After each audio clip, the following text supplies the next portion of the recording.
I think I've been trolled. I think I just wasted a couple hours of my life recording and editing this.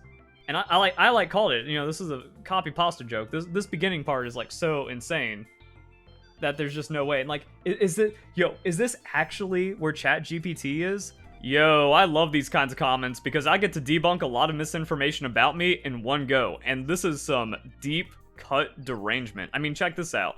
I'm not a fan for a large variety of reasons, so I'll list a few.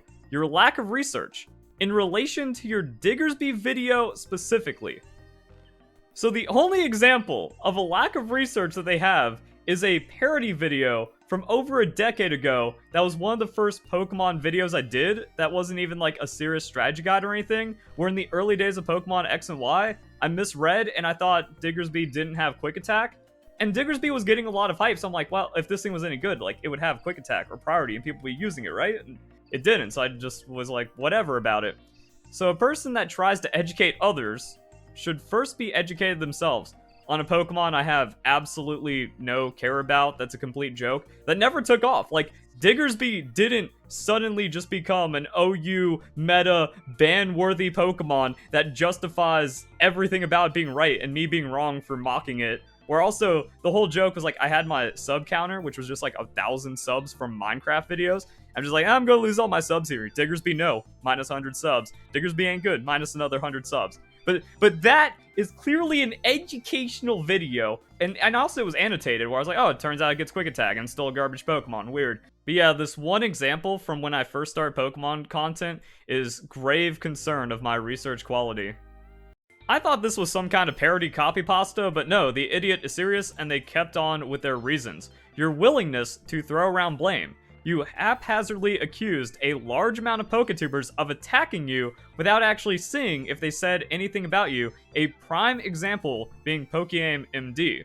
Well, a large amount of Poketubers were attacking me, and I was listing them off, and I threw Pokeaim inside of that list. So, like, in a 3-minute video or something, he got 2 seconds of a mention, and then got all pissy about it, but I wouldn't have known anything about him unless he commented something in this brigading, in this witch hunting that was going on about me, because I came in, got a little popularity, and said, yo, Smogon sucks, by the way, and I've never followed any of it because it's uncompetitive and it's unofficial.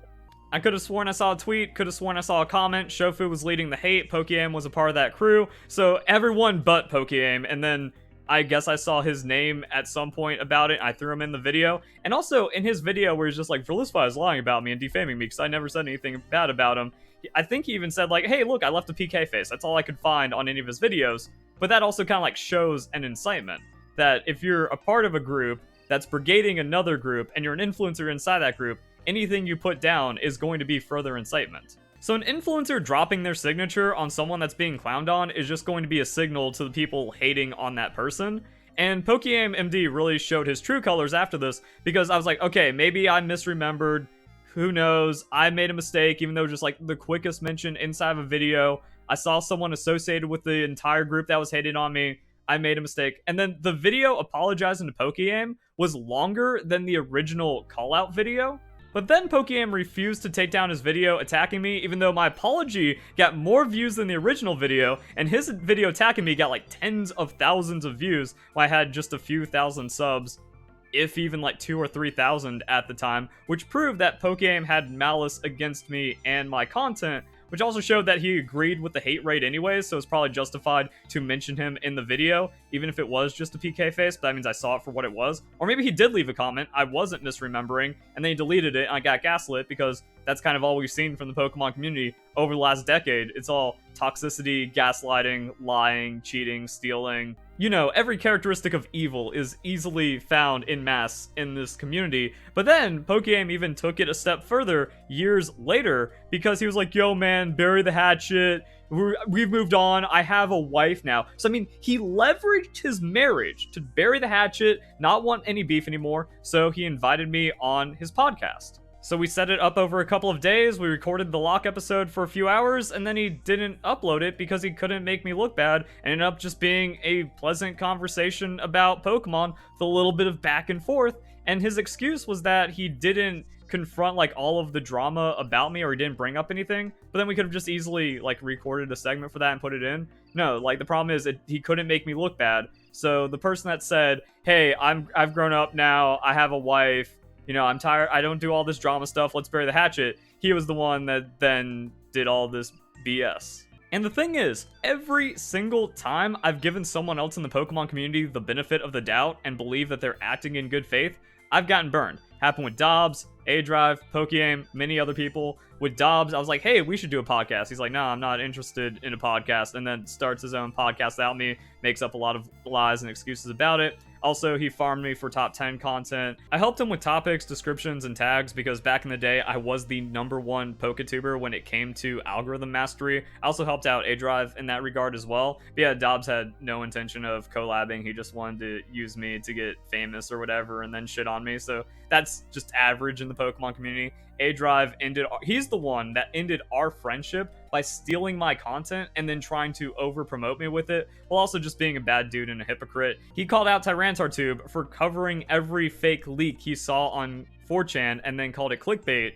A-Drive started doing it himself, got called out for it, and then like made a public apology to Tyranitartube. So that's like one of the foundations of A-Drive being a fraud before he was scamming the Pokemon TCG community, faking content, hacking in his Pokemon for leagues, which devalues every shiny hunt ever done. And now his Elastrals thing where other people in the CCG community have suggested it's a scam, so great. So I thought Pokeaim was acting in good faith, and I didn't record the episode on my end to upload because it would have been pretty awesome, and then I've got nothing to show for it, and I got completely burned by another scumbag in the Pokemon community.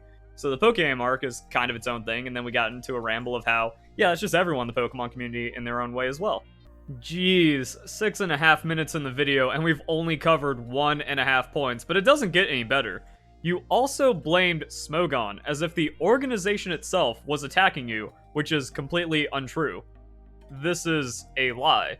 At no point ever did I imply that the Smogon organization or management had anything to do with this. I was always referring to the Smogon community, which is what every person ever in the Pokemon community has done when referring to Smogon. No one ever assumes it's the management or the organization or whoever's leading Smogon at the time. They're either talking about the community or the rule set. And the rule set can't bully me. This was one of the earliest lies being used to defame me, which also showed that I wasn't playing victim and I was being attacked by a large amount of the Pokemon community, mostly the Smogon community, since they're just toxic bullies, thus further proving my point. But then, since I kept on getting shown to be more and more right, I had to get attacked more and more to be suppressed. So it just kind of like created some crazy cycle. The Smogon management, if I recall correctly, never said anything about you or any debate besides a general message asking for civility. The only Smogonites who paid you any mind were acting on their own accord. But as everyone in the Pokemon community that was outside of Smogon, especially at the time, like Generation 4 through 6 was the most abusive, the most bullying, the most aggressive that Smogon was. And the reason why I made my initial video is because every single interaction with a Smogon player I had in the Pokemon community was negative. That if you're just kind of out and about, doing a Pokemon tournament or doing Pokemon battles somewhere, if you bring a Pokemon that's banned or you use Double Team or you use an Oko move, they're going to be the one that starts an argument with you. Their assumption is that everyone playing Pokemon seriously is playing by their unofficial rules, and then they get aggressive when you don't play to those rules, even though Smogon rules weren't agreed on in the first place. Or if they say, oh, we're playing OU whatever rules, and you say, no, I don't play Smogon, then that's just going to start an argument. Or if you're trying to run or participate in a tournament that doesn't have Smogon rules, these Smogon players will start arguments, they're going to boycott the tournament, and they're the ones that are going to be completely toxic about the situation. And that happened every time in my experience from playing competitive starting in Generation 4 up until Generation 6 when I started making Pokemon content. But then people would try to dismiss that by saying, oh, a couple of bad apples don't represent an entire community. This isn't what Smogon's about, even though everyone outside of Smogon has overwhelmingly negative interactions with Smogon players because the community is very toxic, and that's even addressed in Smogon's own philosophy. In some ways, it's very difficult for some people to understand why Smogon is the way it is. It's been criticized for its behaviors, beliefs, and general attitude. So Smogon's core philosophy admits to the bad behavior of Smogon players and then effectively writes a manifesto to defend why they are so toxic. And in a recent video, I talked about how it came to light that the origin of Smogon is a Holocaust joke and the original mascot was a coughing that had a Nazi symbol on it. And if you put two and two together, oh, the poison gas Pokemon, and they're using the German name. And that's where all of this started, and then you read the philosophy, and it makes a lot more sense because like it's literally Nazi roleplay. That's how Smogon started, and those core beliefs carry over into Smogon here and even today. So while Smogon players aren't consciously making the decision to support Smogon because of its history, you can see that there's actually a lot in the core beliefs and values of Smogon that these players are attracted to, and it just adds so much more meaning to everything in the philosophy, also just everything about the system, the complete removal, the eradication of Pokemon from groups, as well as having an Uber tier. And then this part in the philosophy about demeaning players for breaking from the accepted standard of Smogon because the elites know better and anyone trying to be creative or acting different is being ignorant. So every aspect of Smogon is rotten, and the notorious behavior of the players is even defended by the organization in its philosophy. But then this person says, that didn't stop me from throwing out blame though, trying to make it out like the man was out to get you. Well, I never said anything about Smogon being the man being out to get me. And we could all see that almost the entire Smogon community was against me because their influencer leaders were brigading down to suppress me. Reason 3 why this guy doesn't like me.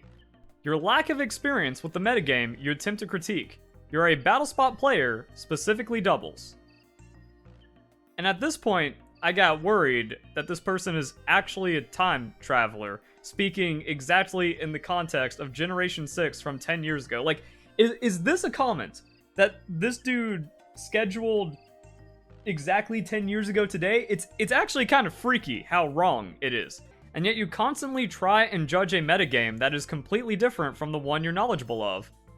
Yes, I use the official rules to prove that the Smogon rules are casual and terrible, and that their ban decisions don't make sense in any context, and they only create a more unstable, uncompetitive, unenjoyable format, which kind of defeats the purpose of having these rules that everyone kind of swears by as the standard of competitive Pokemon, which is just a lie, which is why my video got it right over a decade ago, where it's like, no, it's not official, because a lot of people back in 2000, or not 2004, but Generation 4 to Generation 6 thought Smogon were the official rules, and that's why they played them, because of lies from the Smogon community asserting that they are the official rules, and then they're uncompetitive because it's such a fun format from restrictions and all, and taking away all the threats. And Smogon's own surveys support me with this because it struggles to be a 6 out of 10 format despite non-stop quick bans and suspect tests, and we've seen a lot of volatility to where you're like, yeah, it's just a complete disaster and failure of a format, further proven by the Freedom Cup, where with everything being allowed and it being Battle Stadium 6v6, turns out a lot more balance, a lot more enjoyability. It's not only baton pass and invasion, because those have been outdated for a while. Smogon's format today is a decade behind, so Verlisify always right.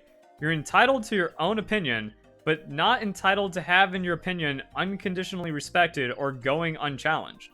Except no one's actually challenged me on that, and the only challenge was the Freedom Cup, which proved me right. Especially if you're speaking about something that you have little experience on. Yes, you have a video series where you climb the OU ladder, but it's well known on Smogon that the top of the ladder only reaches to the halfway point. How is the top halfway? At best, of skill indication, to prove you're better, you have to enter tournaments. See, moving the goalpost that I got, what was it, top 200? I got like 150 on the ladder, and that was just after way too much brain rot, and that's a format that I didn't really play too much, because like, it's not real Pokemon. That's what all of my content has proven about it, and that's also just like a fact when you strip so many mechanics and you ban so many things. So I wasn't playing real Pokemon, and I was still able to get top 1% on the ladder, but top 1% isn't good enough to these elitists and their toxic philosophy, especially when I have better things to do than play a casual baby format. I only reached 1700, the midpoint of skill on the ladder itself. If it's a midpoint of skill, then how did I get top 1%? It doesn't make any sense. That ladder series only occurred after all the drama. Yeah, because that's proving everyone wrong. That's like, oh, Verlisify doesn't know how to play Pokemon. No, like Generation 6, because that happened like Omega Ruby and Alpha Sapphire. So Generation 6 was me peaking 12th place in the doubles battle spot ladder, getting top 20 in singles, beating the second ranked doubles player, and that's also a video that I have, and then also showing that I can throw down in 6v6 singles baby format and still get top 1%, while it not being my complete focus or dedication, while also trashing the bans with just objective logic and game sense. When you're being nonstop bullied and attacked and there's not a single valid argument against you, it's not playing victim, you're actually just being bullied, brigaded, witch hunted, and all that stuff. Let's see what he's got to say. You release an insulting video calling a metagame. Dude, this is actually a time traveler from like early Smogon content that also just cannot cope that I've been proven right the entire time. It also wasn't some non-representative people, it was every interaction I had with multiple Smogon players in dozens of instances, and that when you get into like online and all these other discussions and other people's experiences, turns out to be almost the entire community, which is supported by their philosophy. And then you're shocked when people are insulted by your provocative video. They weren't just insulted, they brigaded and banded together, including some of the top influencers at the time, to get me canceled and then try to bully me out of the community, further proving me correct and also that I'm not playing victim. And if I was like so laughably wrong, then I could just be ignored as some kind of crazy person. But again, since I was always right and I was kind of making these points early on that have still held up, it showed that I was a threat to them, so the threat needed to be destroyed. They had a good thing going with everyone falling in line thinking Smogon was official, no larger voices to kind of push back against the toxicity they were inflicting on the Pokemon community. So when I came in and got traction with it, I became a threat that needed to be destroyed, and then that just further proved the toxicity. This goes even further. You demanded other Poketubers take down their slander, and yet you kept making your own. I've never slandered anyone in the Pokemon community because slander is a deliberate false-spoken statement to defame someone. I genuinely believed I saw a comment from Pokeaim. The video got like 5, maybe 600 views. I took it down, my retraction got more views, and then Pokeaim kept up his video attacking me. His video then becomes defamatory because an element of that is malice, and it's clear malice to inflict harm on my brand and channel where I've made up for it beyond the original mistake. And then I made the request to bury this because I undid any potential harm I had, and now his video was no longer relevant. But no, it just kind of showed like he was on board with that the entire time anyways. Were you the only one that was allowed to criticize? Never said that, never implied that. I'm always open to valid criticism, and that's why, again, I love these comments, because I beg for one thing I've ever done wrong in the community, one example to justify the hate that I get. Never happens. I beg and people never give me anything. It's always lies, I always debunk them, and then they just get completely deranged. There's never been any valid criticism against me because it's all blind hate and lies, and as time goes on, I get proven more and more right in retrospect as we analyze what was going on in the community. Your fallacious or incorrect claims. You claimed to represent the VGC community. Yeah, I was the only influencer pushing back against Smogon and promoting the real official rules, focusing on 4v4 doubles, because everyone hated doubles back then. But I was also supporting Battlespot 3v3 and Battlespot 6v6 because that was official Pokemon. No one else was making a stand for VGC like me. Then you got disavowed by Nugget Bridge and several prominent members of VGC, such as Cybertron. Well, Cybertron was just another dogpiler trying to defame me and get me canceled early on, and it turns out he was a cheater anyways, and that was all of Nugget Bridge, and the community's been rotten since day one. Aw, look at little Aaron Zhang with his hacked shiny legendary Pokemon. Aw, look at Ray Rizzo and Wolf Glick with their hacked teams as well. There was so much corruption back then. I was, and still am, the only Pokemon influencer against lying, cheating, stealing, and Smogon, while being the only person to promote creativity and positivity. You also claim to go undefeated with Dunsparce, yet you have not won a single VGC tournament. And of course there's how undefeated with Dunsparce translates to spamming minimize and then flinching, missing to death, which is a legal strategy but doesn't really display your ability to outplay an opponent or display anything but your ability to get lucky. Except, no, it was a deliberate strategy that didn't even rely on luck, because there's also the stockpile element that once I psyched up the stockpile off of like Drifblim, Snorlax, it didn't matter. Like, if you hit me, it was doing a 5th, a 6th, and then there was also just a good chance you miss. And I went undefeated because none of my opponents could defeat me. They could not feint all of my Pokemon, and they needed to cheat through timer stalling, which was explicitly against the rules, even the VGC rules at the time, but the judges refused to enforce it. So that's also me catching on to the cheating and corruption in Pokemon VGC early on. My strategy was so good, I made it to top table. You don't get there just from being lucky. Also, I was at an objective disadvantage because my opponents had hacked, shiny Pokemon and stuff. Everyone else was cheating, and I didn't have perfect IVs. I didn't even have that good of IVs, which has been shown in other videos where I'm like going through all my old Pokemon. I'm like, wow, I think my Snorlax had like 1 max IV or something. Also, while at top table, one of my previous opponents came up to my current opponent and said timer stall him from the beginning, so it's all just cheating, toxicity, and disgusting behavior.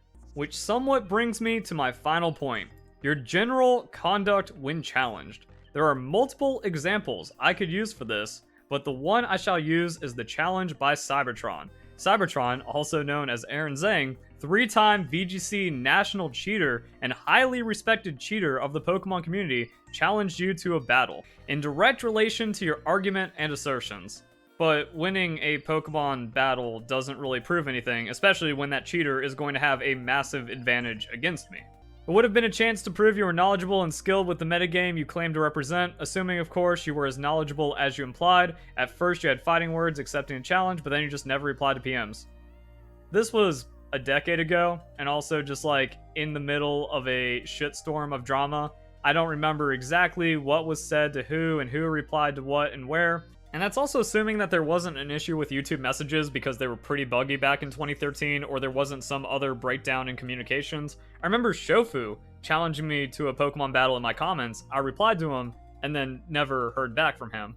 With Cybertron, since it's hard to remember the content of, again, drama from a decade ago, if he like made the video saying like, oh, he accepted and then I never heard back and then here's the video, if I hadn't gotten back to his message yet, or I hadn't seen it because YouTube was bugging out and he rushed out this video defaming me, then I don't owe a cheater that's trying to attack me with complete misinformation anything at that point. It just kind of shows that there's no purpose to the battle to prove anything. So Cybertron pulling bad actor shit in the middle of trying to set up a battle isn't me just leaving him hanging.